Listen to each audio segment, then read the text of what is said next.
So that house I just showed you, I purchased it for $35K. I had, let's say, $5,000 in fees and $5,000 in repairs. Now I actually had less. I probably have closer to 40 grand in this house, but we're just gonna use round numbers. So I have about 45K in this house. So I have a total of 45K in the house, but the house is worth around 60,000 because that's what the houses in that neighborhood sell for. So I have about 15K in equity, which is roughly 25% of the house value, right? So if you go to refinance this house after you pay cash for it, they will only give you the original purchase price, which is 35 grand. But what they want is seasoning, and seasoning takes 6 months. So you have to hold the property for 6 months in cash. So they will give you this new value and account for the repairs. So they're going to do an appraisal and they're going to decide that the house is worth $60,000. But they're only going to give you 75% of the house value, which is going to be $45,000. So now I'm going to take all of the $45,000 out, so I will have zero money in the property, and I will still have 15K in equity in the property. And then I'm going to take this 45K and I'll buy another house.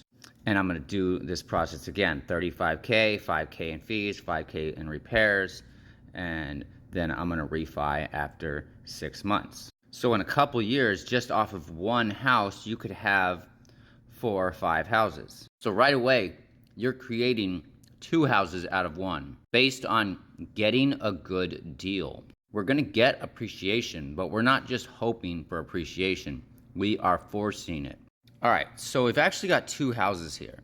So we've got this $60,000 house, which we paid 45K for, but we pulled out this equity and bought this $60,000 house for 45K, okay?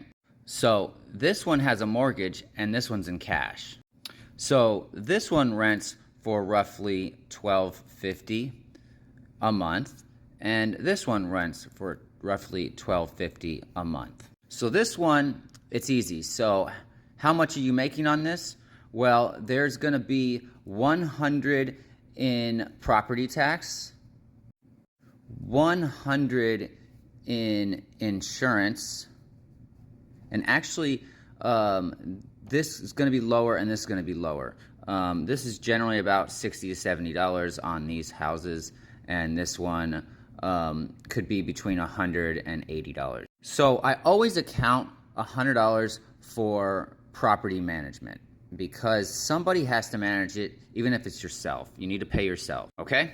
So now we got $300 in expenses, okay? So how much are we making on this property? We're gonna make roughly $950 a month.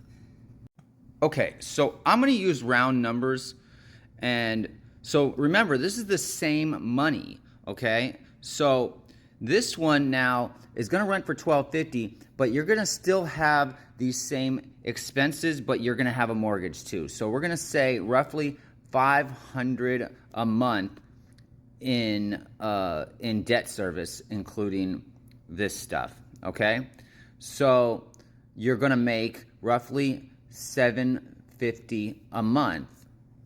So now off of that same $45,000, you're not just making $950, now you're also making $750.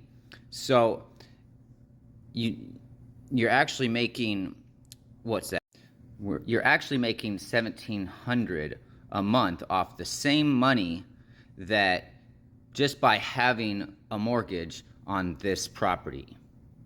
So now you're going to take this property and you're going to do the same thing with it. You're going to cash out refinance and after 6 months, and then you're going to buy another $60,000 house that you pay $45K for, that rents for $1,250 and has $500 a month in monthly expenses. Also, that you bought for $35,000, that you put $5,000 in fees and $5,000 in repairs. And this is how you scale to hundreds of houses. But you need to start with this initial house, and you need to start by paying cash for it. And the biggest key is you need to get a good deal. You can't buy a $35,000 house that's worth $35,000 because you won't be able to pull out all of the money. You'll only be able to pull out, let's say, 40 grand, and it's going to get smaller and smaller and smaller. But if you can pull out all of the money, it allows you to keep doing it over and over and over.